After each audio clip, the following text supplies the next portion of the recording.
wabarakatuh. Perkenalkan, nama saya Ana Nur Fadila. Saya mahasiswi Radistikes Surya Global Yogyakarta, semester 4, jurusan Kesehatan Masyarakat, Prodi Konsentrasi Kesehatan Reproduksi. Baik, kali ini saya akan menjelaskan sedikit tentang distosia. Jadi, distosia adalah kelambatan atau kesulitan dalam jalannya persalinan. Distosia ini dapat disebabkan karena kelainan HIS, bisa kelainan besar anak, bisa juga karena kelainan bentuk anak. Bentuk di sini itu bisa bentuknya hidropalus, kembar siam maupun prolap tali pusar. Dan juga karena letak anaknya, bisa saja letaknya yang sungsang ataupun melintang, serta karena kelainan jalan lahir. Yang pertama, kita akan bahas distosia karena kelainan HIS. Di sini ada gambar, di mana gambar ini adalah posisi seorang ibu yang akan melakukan persalinan. Nah, pada kelainan HIS ini, distosia pada kelainan HIS ini itu ada dua macam, yaitu inersia uteri hipotonik dan inersia uteri hipertonik. Inersia uteri hipotonik adalah kelainan HIS dengan kekuatan yang lemah atau tidak adekuat untuk melakukan pembukaan serviks atau mendorong anak untuk keluar. Di sini kekuatan HIS-nya itu sangat lemah dan frekuensinya sangat jarang. Sering dijumpai pada keadaan umum yang kurang baik seperti anemia, uterus yang terlalu terengah, misalnya karena kehamilan kembar atau makromia, atau juga primipara, serta keadaan penderita yang emosinya kurang baik.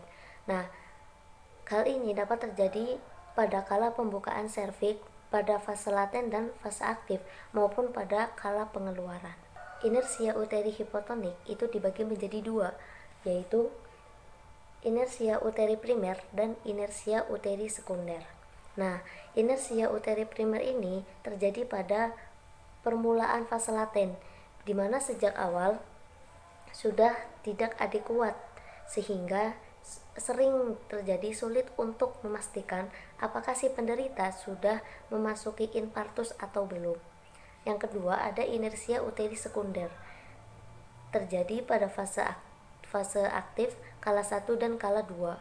Permulaan HIS awalnya baik, kemudian pada keadaan selanjutnya terdapat gangguan ataupun kelainan. Selanjutnya ada cara penanganannya, yaitu yang pertama, itu keadaan umum penderita harus diperbaiki, seperti gizi dalam kehamilan, asupannya, pola makannya itu harus diperbaiki. Yang kedua, itu penderita dipersiapkan menghadapi persalinan, di mana kita jelaskan apa-apa atau kemungkinan-kemungkinan yang bahkan terjadi pada persalinan. Yang ketiga adalah teliti keadaan serviks, presentasi dan posisi. Apabila sudah memasuki pasien diminta untuk berjalan. Jika timbul HIS adekuat, maka dapat dilakukan dengan persalinan spontan. Tetapi bila tidak berhasil, maka dilanjut dengan dilakukan seksio sesaria. Inersia uteri hipertonik adalah kelainan HIS dengan kekuatan yang cukup besar atau kadang sampai melebihi normal, namun tidak ada koordinasi kontraksi dari bagian atas, tengah, ataupun bawah uterus, sehingga tidak efisien untuk membuka serviks atau mendorong keluarnya bayi. Faktor yang menyebabkan kelainan ini adalah karena rangsangan pada uterus, misalnya pemberian oksitosin yang terlalu berlebihan, ketuban yang pecah lama disertai dengan infeksi dan lain sebagainya. Penanganannya dilakukan dengan pengobatan simtosin untuk mengurangi tonus otot, nyeri, dan mengurangi ketakutan, dan detak jantung bayi harus selalu dievaluasi. Apabila dengan cara ini tidak berhasil, maka persalinan akhir dilakukan dengan cara seksio sesari. Selanjutnya ada distosia karena kelainan letak.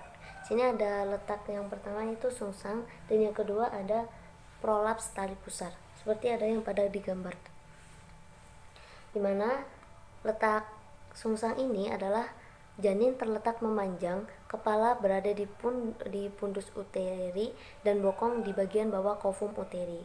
Adapun macam-macam letak sungsang itu ada letak pantat murni atau Framberg. Di sini letak pantat itu dengan kedua tungkai terangkat ke atas, Yang kedua ada letak sungsang sempurna atau complete birth, di mana kedua kaki ada di samping pantat dan letak pantat kakinya itu sempurna. Yang ketiga ada letak sungsang tidak sempurna atau incomplete birth. Jadi selain bokongnya sebagai yang terendah adalah kaki dan lutut Adapun diagnosa karena letaknya sungsang itu ada dua, yaitu pemeriksaan luar dan pemeriksaan dalam. Nah, pemeriksaan luar ini dimana terlihat janin terletak memanjang kepala di daerah fundus uteri, dan pada bagian dalam hanya teraba pantatnya saja. Adapun syarat porfatum per vagina pada letak sungsang adalah janin tidak terlalu besar, tidak ada suspek CVD, dan juga tidak ada kelainan jalan lahir. Nah, yang kedua ada prolap tali pusar, yaitu tali pusar berada di bawah atau melewati bagian terendah setelah ketuban pecah. Bila ketuban belum pecah disebut dengan tali pusar terdepan.